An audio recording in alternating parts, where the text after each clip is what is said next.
तो वर्तमान ग्रीष्मटा प्रबल होगा जाऊँगी एवं आमर जो आईएमडी तरफ जो जारी करा जाए आम देखिलु कि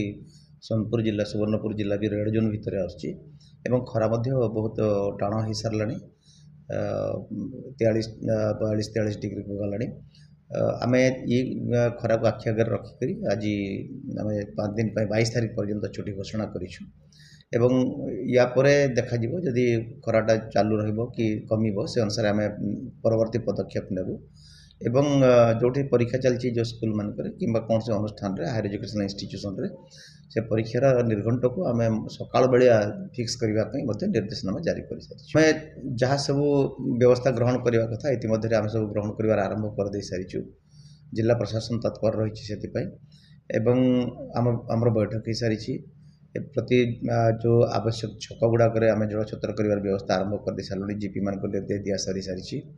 एवं जोठी पानी अभाव अच्छी विशेष भाव में सेठी आरडब्ल्यूएसएस तत्पर अच्छा से ट्यूबवेल गुड़ाक इमिडिएटली रिपेयर किंबा रेस्टोरेशन करने एवं आमर जहाँ सब करने कथा जमी वर्किंग आवर्स रिशेड्यूलिंग एवं बस जावासवार रिशेड्यूलिंग एगुड़ाक कार्यक्रम सब ग्रहण कर सारी एवं आम हॉस्पिटल डिस्ट्रिक्ट हेडक्वार्टर हॉस्पिटल आमर जो रही विभिन्न जगह हॉस्पिटल सेठी इयरमार्क आम अंशुघात चिकित्सा आम व्यवस्था कर सारी।